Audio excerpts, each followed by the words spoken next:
Ამ წამს ჩამოვედით თბილისიდან ქუთაისის საერთაშორისო აეროპორტში იმისთვის, რომ დავიწყოთ ჩვენი ევროპული ტურნე და სად თუ არა ევროპის დედაქალაქში, ასე უწოდებენ. ყოველ შემთხვევაში მე ესე მაქვს გაგებული, რომში უნდა წავიდეთ.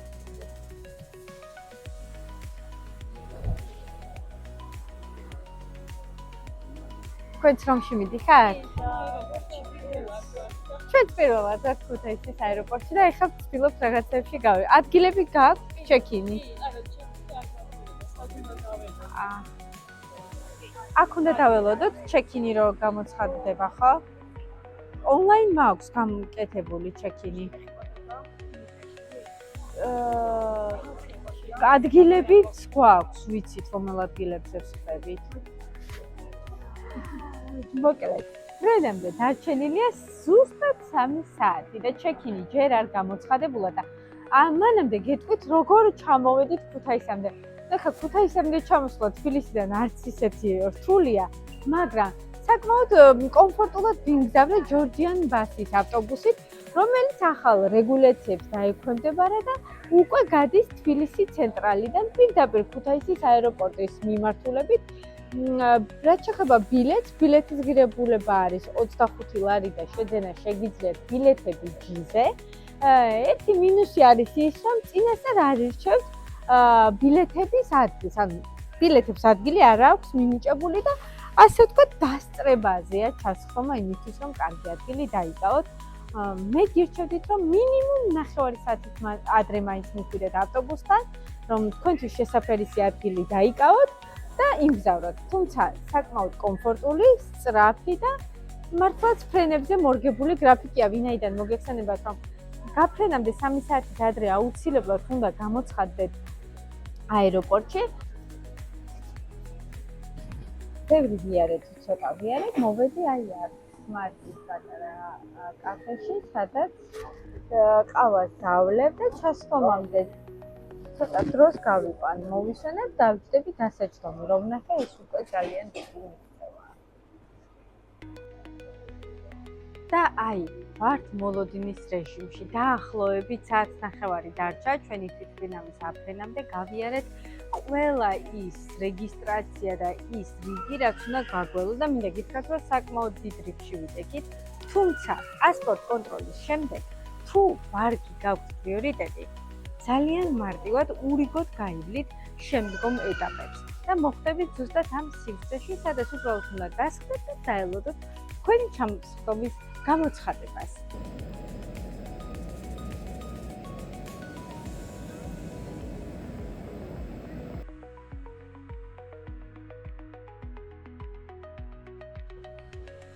ჩამოვედით, როგორც იქნა, ფიუმიჩინოს აეროპორტში, გავიარეთ ყველანაირი რეგისტრაცია, პასპორტ კონტროლი და ყველაფერი ის, რაც საჭირო იყო და აი აქედან უკვე იწყება ჩვენი თავგადასავალი რომში, რომელსაც დეტალურად თქვენთან ერთად გავატარებ.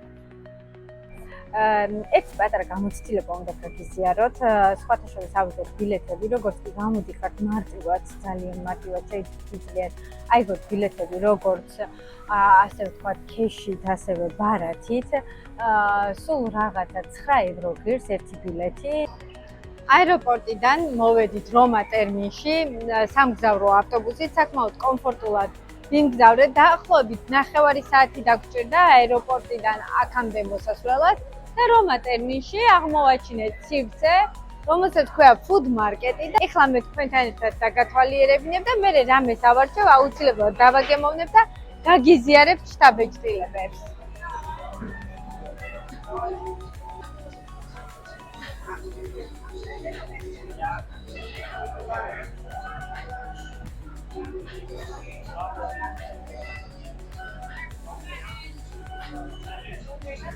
საკმაოდ ბევრი ხალხი მოძრაობს, აქ არის პიცის ძალიან ბევრი დიდი და გემრიელი არჩევანი. სხვათა შორის აქ პიცას ყიდიან წონით, რომელიც ახლა 7 евро დაუჯდა ამ მომხმარებელს, რომელიც აწონა.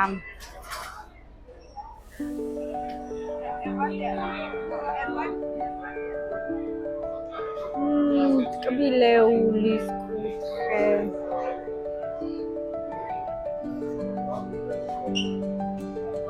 ფასები საკმაოდ მისაღებია.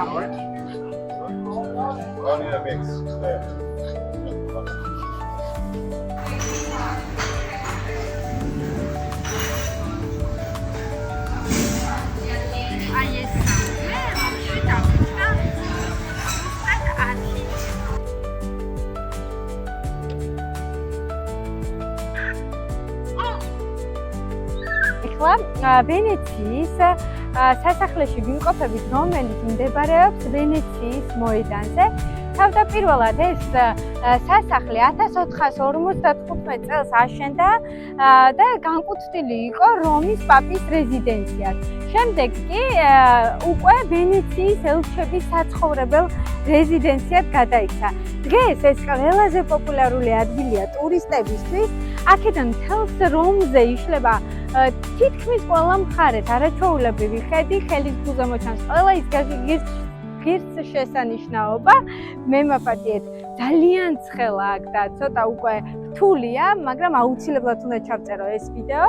ყველა ღირსშესანიშნაობა მოჩანს აქედან, კოლიზეუმი, რომის ფორუმი და ასე შემდეგ. ოკეი. Sorry. სამწუხაროდ აქაურმა, ასე ვთქვათ, დაცვის სამსახურმა თხოვა რომ ჩამოვსულიყავი. მე აქ იმიტომ ავედი, რომ ეს ყველაფერი ძალიან მინდოდა რომ გენახათ, როგორი სილამაზეა დიდებულება. მთელი რომის დიდებულება სწორედ აქ ჩანს. ყველაზე ლამაზი ადგილია, ყველაზე ხალხმრავალი ადგილია და ამ პერიოდში ყველაზე ცხელია, მაგრამ მიუხედავად ამისა, მაინც ძალიან ბევრმა ადამიანმა მოიკარა თავი და იმისთვის რომ ცოტა მოსულიერდნენ და ბოლომდე ამოვიდნენ, ეხლა მე თქვენ დაგანახებთ, როგორ სხედან ჩრდილში ტურისტები და ცოტა ისულიერებენ თავს.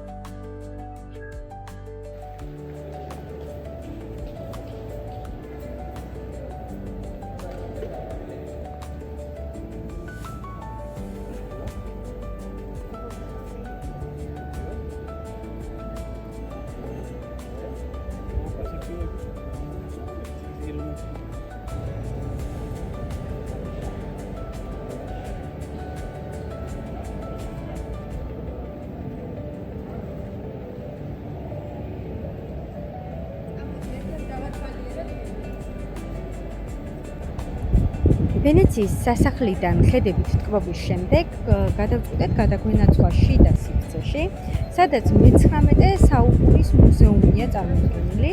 იმ პერიოდის მოვლენებია ამ მუზეუმში ასახული, რომელსაც თვალი შევავლეთ. შემდეგ კი, როდესაც უკვე ვენეციის სასახლიდან გადავედით, გადავწყვიტეთ, რომ სიმართლის ბაგეებისკენ აგვიღო გეზი. ეხლა ვდგავართ რიგში, სიმართლის ბაგეების მონუმენტთან, საკმაოდ დიდი რიგია, თან საკმაოდ ცხელა, მაგრამ მაინც უამრავი ხალხია. სხვა რა გზა უნდა ვიდგეთ რიგში. ეხლა მოვედი დაახლოებით ნახევარი რიგი გავიარებ და როგორც ვკითხულობ, დილით 10:30-დან იგება და 6 რომ 10 უკლია წდება რიგი. მაგრამ მე მაინც შევდივარ. მოკლედ ჩვენს რიგს მოვახვალდით და ეხლა როგორც ვარკვევ ამ ხელა დრო იმისთვის დავკარგე რიგში რომ მხოლოდ ერთი ფოტო გადამაგებინე. სიმართლის ბაგეებთან რიგი ისე დასრულდა რომ მხოლოდ ერთი ფოტოს გადაღება შევძელით. ჩვენ ეხლა ვილა ბორგეს ტერიტორიაზე ვიმყოფებით, სადაც მდებარეობს აი ეს პატარა ტაძარი. ჩვენი წელთაღრიცხვით 151 წელს ააგო იმპერატორმა ანტონინუს პიუსმა თავისი მეუღლის სახელის უგდავსარყოფად. თუმცა მისი სიკვდილის შემდეგ გადაწყვიტა სენატმა, რომ ამ პატარა ტაძრისთვის, რომელიც ერთ-ერთი ყველაზე ძველი ისტორიული ძეგლია რომში, ორივე სახელი დაერქმია, როგორც ანტონინუსის, ასევე მისი მეუღლის სახელი. ცადეთ გვენახა, საიდან შეიძლებოდა შევსულიყავით ამ პატარა ტაძარში, თუმცა როგორც ხედავთ, გასასვლელი არის გადაკეტილი. შესაბამისად, აქ როგორც ჩანს, არავის უშვებენ. საინტერესო იქნებოდა შიგნიდანაც დაგვეთვალიერებინე და გვენახა იმპერატორის ცოლის ქანდაკება, რომელიც შიგნით არის. მაკდონალდსის გარეშე არცად არ გამოვა არც ერთ ქვეყანაში, არც გამონაკლისი რომია. სრულიად შემთხვევით შეხვდა მაკდონალდსი ამ ქუჩაზე სეირნობისას და გადაწყვეტე მოდი ერთად დავათვალიეროთ, როგორი მაკდონალდსი აქვს იტალიელებს, რომელი უფრო ჯობია.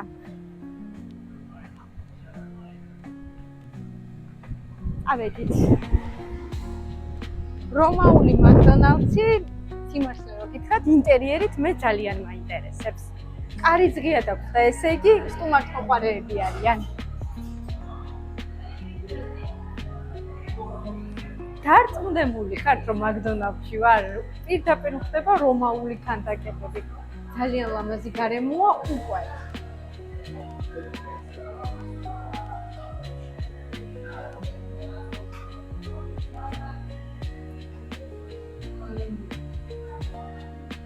რაღაც ისტორია მოყოლილი. ოღონდ იტალიურადაა და მე იტალიური არ ვიცი, მაგრამ დარწმუნებული ვარ საინტერესო იქნება.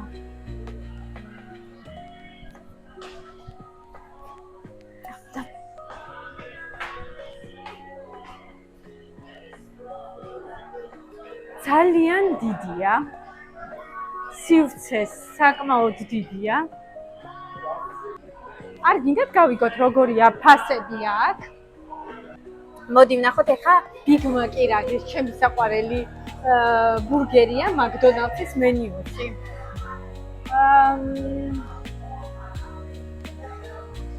აბა ვნახოთ.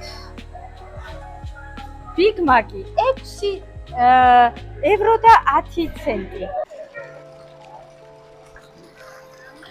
მაკდონალდს რო გამოვუყვებით, მოადგებით ზუსტად ამ ადგილს. ეს არის ერთ-ერთი ცნობილი ადგილი, ტურისტებისთვის საყვარელი ადგილი, შადრევანი, რომელსაც აქვს ნავის ფორმა, ნახევრად ჩაძირული და ეს არის ერთ-ერთი სიმბოლო იმ წყალდიდობისა, რომელიც 1599 წელს რომს დაარტყდა თავს.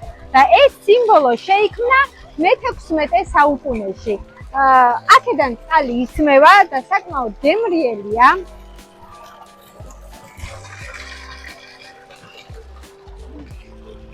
ხოლო ამ სიმბოლოს ზემოთ რომ აუყვებით, არის ცნობილი ტურისტებისთვის საყვარელი ადგილი. ნახეთ, უბრალოდ მართლა შეხედეთ რამდენი ტურისტია. აი წარმოუდგენლად ბევრი ტურისტია. აქ არის ცნობილი ესპანური კიბეები, რომელიც ტურისტებისთვის ყველაზე საყვარელი ადგილია. ის შედგება 126 საფეხურისგან. ესეთი ცნობები მაქვს. მე პირადად არ დამითვლია, მაგრამ რახან წერენ ალბათ ესეა. და ეს ადგილი კიდევ არის კინოს მოყვარულებისთვის ერთ-ერთი საყვარელი ადგილი. ალბათ ყველას გინახავთ ფილმი რომაული არდადაგები, სადაც ყველასთვის საყვარელი მსახიობი ოდრი ჰეპბერნის სწორედ ერთ-ერთი კადრი ფილმიდან არის გადაღებული აქ, სადაც ზის ერთ-ერთ საფეხურზე და ნაყინს მიირთმევს. ერთს დავამატებ იმას, რომ აქ გარდა იმისა, რომ ესპანური კიბეებია, ცნობილი შადრევანი, რომელიც ერთ-ერთი სამწუხარო ტრაგიკული მოვლენის სიმბოლოა, არის ცნობილი ბრენდების მაღაზიების ქუჩა. დიორი, მონკლერი, სხვათა შორის იქ ჩვენი ცნობილი დემნას ვალენსიაგაც არის, რომელმაც ლილოს შთაგონებით მსოფლიო გადარია.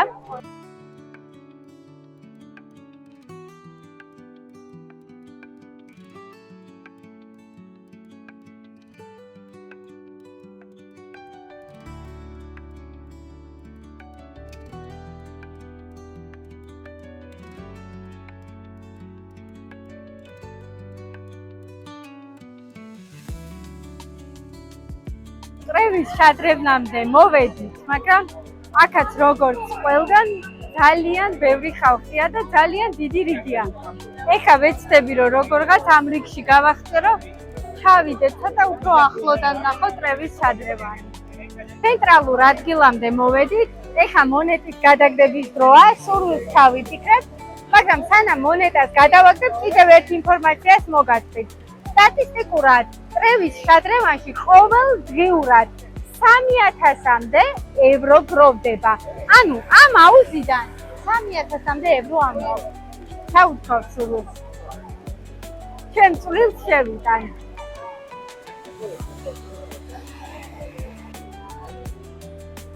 წრევის შადრევნის კიდევ ერთი ლეგენდა. წრევის შადრევნის მარცხენა მხარეს მდებარეობს 2 მილი, რომელსაც შეყვარებულების მილს ეძახიან. თუ ამ 2 მილიდან შეყვარებულები ერთდროულად დალევენ წყალს, მაშინ ისინი სამუდამოდ ერთმანეთზე შეყვარებულები იქნებიან.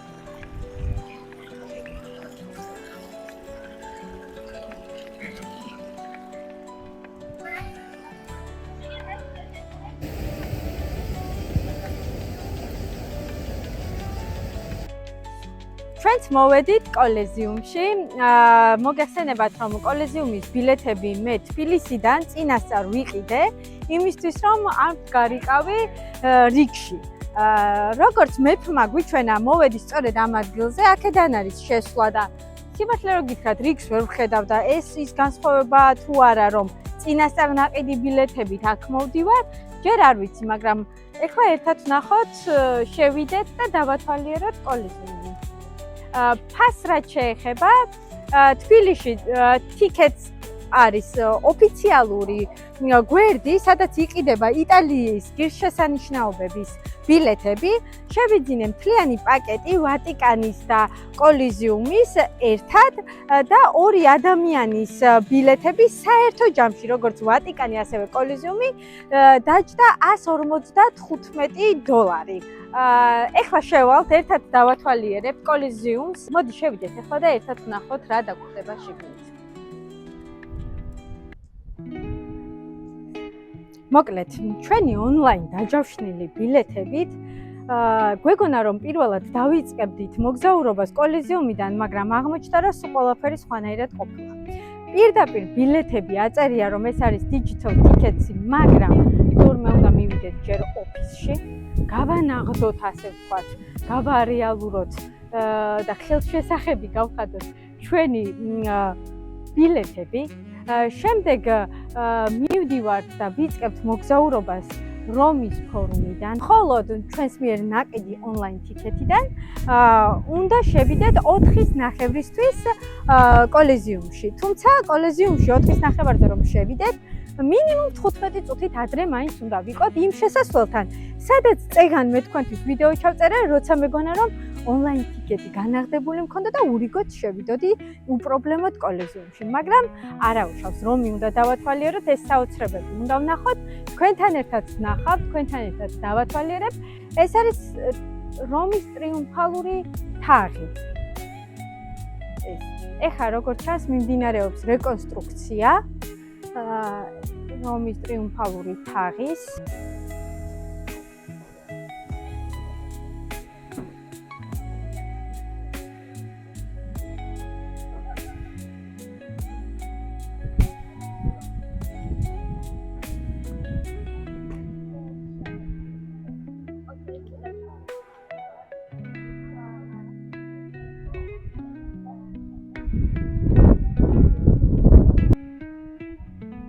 მოგეხსენებათ, რომის ფორუმის ტერიტორიაზე ვიმყოფებით და მართლაც ამ ისტორიულ და კულტურულ ნაგებობებში წავაწყდი კიდევ ჩემთვის ერთ საინტერესო ნაგებობას. ეს არის ანტონინას და ფაუსტინას ტაძარი, რომელიც აგებულია ჩვენი წელთაღრიცხვით 151 წელს. ანუ მეორე საუკუნეში. ჩემთვის საინტერესო ეს იმიტომაც არის, რომ მე წინაზე დაგათვალიერებინეთ ბორგეს ბაღები, სადაც ზუსტად შეგვხვდა ფაუსტინას ქანდაკება, რომელიც ანტონინუსმა თავის მეუღლეს მიუძღვნა მისი გარდაცვალების შემდეგ. ისიც აგებულია 151 წელს და რო შევადაროთ ისტორიული ფაქტები, ანუ მეუღლის გარდაცვალებიდან მალევე გარდაიცვალა ანტონინუსიც და შემდეგ უკვე მათ საპატივცემულოდ ააგეს აი ეს ტაძარი. აქ სავარაუდოდ ჩემი ქანდაკება დაიდგმება მე რომ გავუძელი რომის სიცხეს.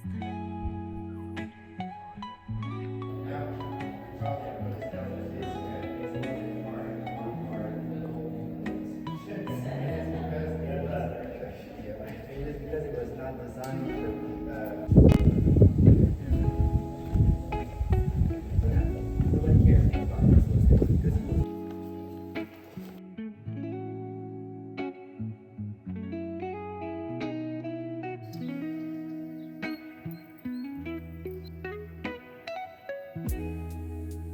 წამოვედით როგორც იქნა პალატინოს ბორცვზე ზემოთ, საიდანაც ულამაზესი ხედები იშლება.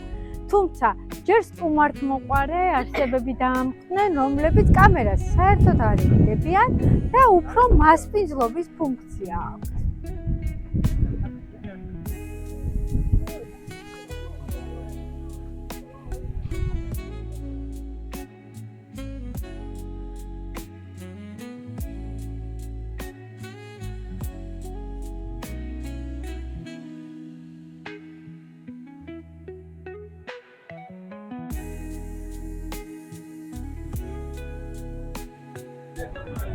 როგორც იქნა ბილეთებით შემოვედით, ზუსტად 15 წუთით ადრე ვიყავი და შესაბამისად მართლა მარტივად შემოვედით უკვე როცა ბილეთები გვაქვს. აქ საინტერესოა ის, რომ მიუხედავად ამისა, აქ ვერ გაივლი, სანამ კონტროლს არ გაივლი, როგორც არის აეროპორტში. უნდა დაალაგო ნივთები, შევა სპეციალურ დერეფანში, აი ამას აგერ განახებთ კიდევაც. აი აქ უნდა გავიაროთ, ოღონდ მანამდე ჩვენი ყველა ნივთი უნდა დავტოვოთ აქ. კოლიზიუმში შემოვედით და აქ არის ლიფტი, რომლის სარგებლობა მხოლოდ დასაშვებია ინვალიდებისთვის და შიშუმ პირებისთვის, ასევე ორსულებისთვის, მოხუცებისთვის და ბავშვიანებისთვის. ამიტომ უნდა აუყვეთ გზას ფეხით, კიბეებით ზემოთ, რომ კარგად გადმოვხედოთ კოლიზიუმის მთელ დიდებულებას და იმ ისტორიას, რასაც ეს მსოფლიოს ერთ-ერთი საოცრება ინახავს. წავედით. კოლიზიუმი მთელი თავისი დიდებულებით, სადაც გლადიატორები ცხოვრობდნენ. შეგვიძლია ეხლა თქვენი თვალით განახოთ. კადრს უფრო ახლოდან გაჩვენებთ. მართლაც დიდებულია და საოცრებაა.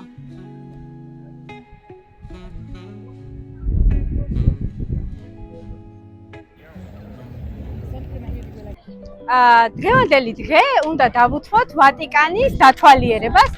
ძალიან ბევრი ტურისტია, ბევრი რიგებია ბილეთებში, შემდეგ შესასვლელთან, მაგრამ ჩვენ გაგვიმართლა, იმიტომ რომ წინასწარ შევიძინეთ, როგორც მოგეხსენებათ, უკვე თბილისში ვატიკანის ბილეთები. მივედით ოფისში, გავანახდეთ ეს ჩვენი ვაუჩერები, მოგწეს აი 2 ბილეთი, სადაც წერია, რომ მესამე გასასვლელში უნდა მივიდეთ, სადაც ჩვენი გარანტირებული ურიგო შესვლა და შევალთ უკვე ვატიკანის ტერიტორიაზე. წავედით და ვნახოთ, როგორ გვიგებენ. საკმაოდ ცხელა. წყალი არ უნდა დაგვავიწყდეს, იმიტომ რომ წარმოუდგენელია წყლის გარეშე. რაც შეიძლება ბევრი წყალი უნდასვათ და კიდევ ერთი კარგი ის არის, რომ აქ წყალი უფასოა ქუჩაში, სადაც შეგხვდებათ. Hello. უპრობლემოდ ურიგოთ, ნახეთ რამხელა რიგებს ავწდით.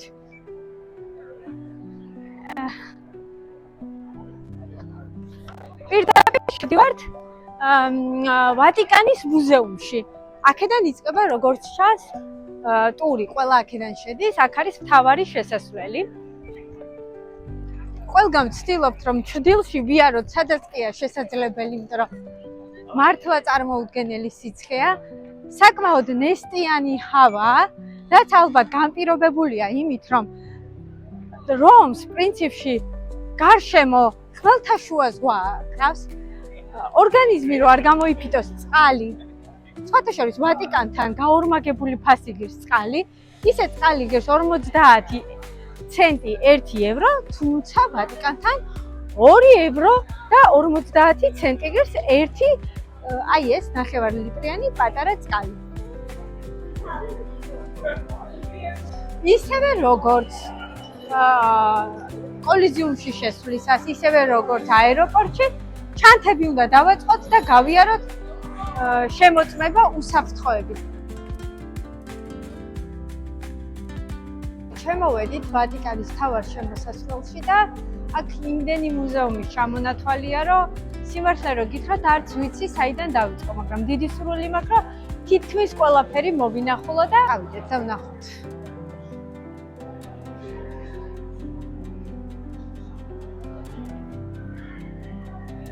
ძალიან ლამაზია, ძალიან დიდებულია რაღაცნაირად. აღმოფრთოვანებელია აქაურობა და მუზეო პიო კლემანტინო. ვცდილობ იტალიური აქცენტი მქონდეს, რამდენად გამოდის, ნამდვილად არ ვიცი.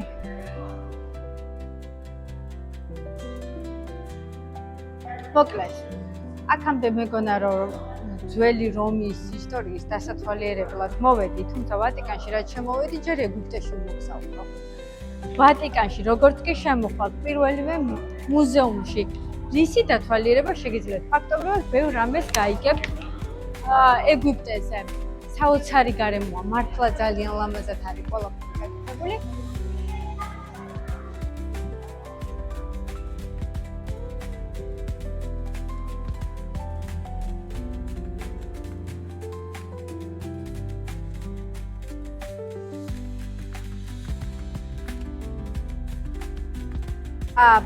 ჩვენ ახლა სიქსტის კაპელიდან გამოვედით. დავათვალიერეთ ძალიან ბევრი მუზეუმი სიქსტის კაპელაში. სიხაროდ მისი უფლება რომ სურათები ან ვიდეოები გადაგვეყოთ, თუმცა დამერწმუნეთ მართლაც გასაოცარი სანახაობაა.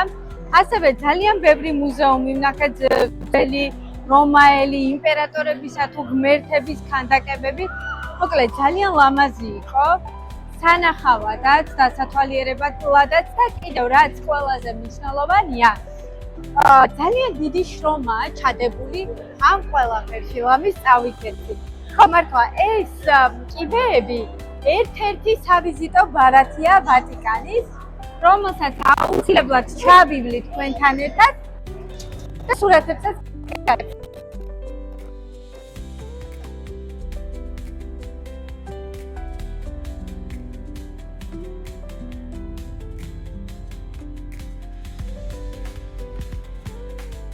ძალიან მინდა რომ მინდა პეტრეს ტაძარში შევიდეთ და დავათვალიეროთ. ამიტომ ეხლა მე თქვენთან ერთად გავივლი და თქვენთან ერთად გადმოვცემ ყველა იმ ემოციას, რაც აქაურობა მაინტერესებს. მართლა საოცრია. ძალიან ბევრი ხალხია, ძალიან ბევრი ვიზიტორია. როგორ შეიძლება არ იყოს აქ ვიზიტორი საერთოდ?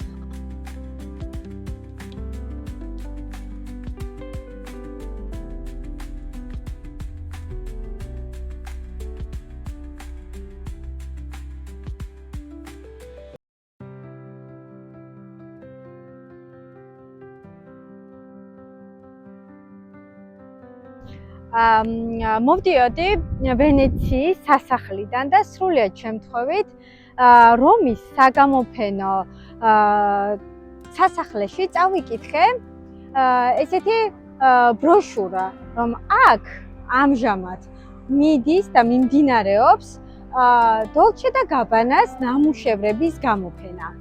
მთელი ის კულტურაა გადმოცემული, რაც რომს ახასიათებს და ეს ყველაფერი გადმოტანილი აქვს დოლჩე და გაბანას თავის კოლექციაში. გამოფენას ქვია From the Heart to the Hands და როგორც გავარკვიე, გამოფენა დაიწყო რომში 14 მაისიდან და გაგრძელდება 13 აგვისტოს ჩათვლით. მანამდე ეს გამოფენა მიმდინარეობდა პარიზში, შემდეგ მილანში, ახლა კი რომში. მოდი ახლა ერთად ნახოთ და დავათვალიეროთ, თუ როგორია დოლჩე და გაბანას ხელით შექმნილი ნამუშევრები.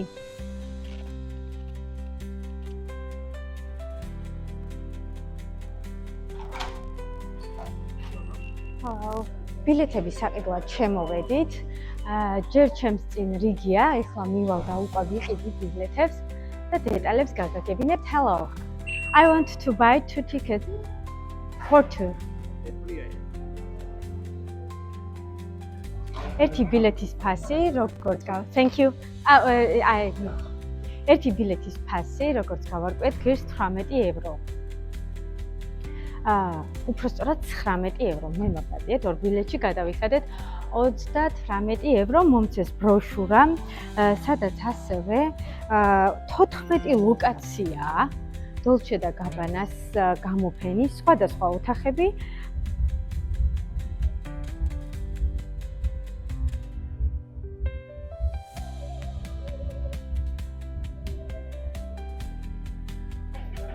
აქ მხოლოდ მცირე ნაწყვეტს გთავაზობთ დოლჩე და გაბანას ნამუშევრების მუზეუმიდან, რომელიც რომში იმართება. უფრო ვრცლად ამას ცალკე ვიდეოს მიეძებთ.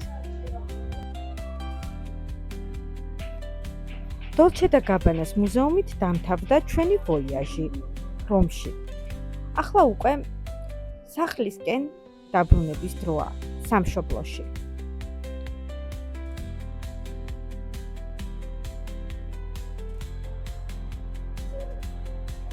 მოკლედ, საქართველოში დაბრუნების დრო მოვიდა. ამიტომ ჩვენ უკვე მოვედით რომის ფიუმიჩინოს სახელობის აეროპორტში, მოვედით ბას შატლით, რომლის ბილეთები ვიყიდეთ რომა ტერმინში. სხვათა შორის ბილეთების ყიდვა იქ არის ძალიან ადვილი, რადგან აგერ ჩამოვჯდები და თან მოგიყვებით. ბილეთების ყიდვა ადვილია, თითქმის ყველა ჯიხურში იყიდება ბილეთები ნებისმიერი მიმართულებით. ქალაქში სამოძრაოდ გინდათ თუ აეროპორტის მიმართულებით, სულ 9 ევრო ღირს აეროპორტამდე მოსასვლელი ბილეთი და დაახლოებით 30-35 წუთში ერთხელ გამოდის კონკრეტული გაჩერებიდან, რომა ტერმინის მიმდებარე ტერიტორიიდან ბას შატლის ავტობუსები და მოყავხარ პირდაპირ აეროპორტში. ჩვენ ახლა უნდა ვიპოვოთ პირველ რიგში ტერმინი 1, საიდანაც უკვე მოხდება რეგისტრაციის გავლა, ეგრეთ წოდებული ჩეკინი და შემდეგ უკვე მშვიდად დაველოდებით ჩვენ ჩასხდომას, თუმცა ჩასხდომამდე საკმაოდ დიდი დროა. დაახლოებით იტალიის დროით საღამოს 7:30-ზე გამოვფრინდებით საქართველოს მიმართულებით. მოვედით ადრე, იმიტომ რომ ყველაფერი წყნარად მშვიდად გავარკვიოთ, დავათვალიეროთ და თან საინტერესო ინფორმაციაც გადმოგცეთ, რომელიც აუცილებლად გამოგადგებათ თუ რომში მოგზაურობას დააპირებთ. წავედით გავარკვიოთ სადა ტერმინალი 1.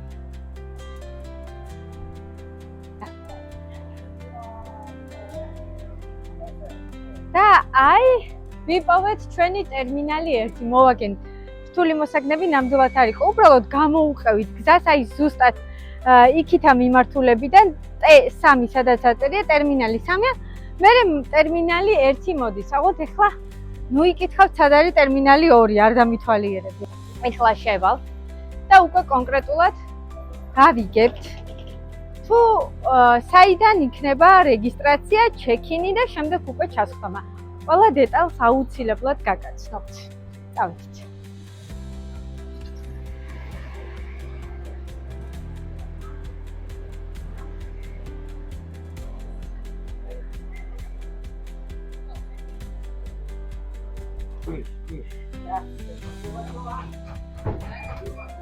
წყალი ის რაც აუცილებელია იტალიაში, იმიტომ რომ ცხელ აეროპორტში ვართ, აქ შედარებით სიგრილეა, მაგრამ მაინც იმდენი ხალხი არა, ჩახუთულობა და თან წყალი ისედაც აუცილებელია. აეროპორტში წყალი 750 მილიგრამიანი, ღირს 2 ევრო და 90 ცენტი. პრინციპში არც ისეთი ძვირი არ არის ეს ფასი, იმიტომ რომ 9 ლიტრიანი გარეთ მაგალითად ღირს 1 ევრო. თუმცა აეროპორტია. რიგში ვკავა რომ გადავიხადო. ძალიან გემრიელი რაღაცეები აქვს. სხვათა შორის არც ისეთი ძვირი ფასებით აეროპორტს როგორც შეესაბამება. ჯერ ეხა მოვედით და არ გვშია, თუმცა საღამომდე იმდენი დროა რომ დარწმუნებული ვარ, მე სადმე დავსწრებით და წასვლამდე კიდევ რაიმე იტალიურს დავაგემოვნებთ. კარტის დაგემოვნებით დავასრულეთ რომაული არდადაგები რომში.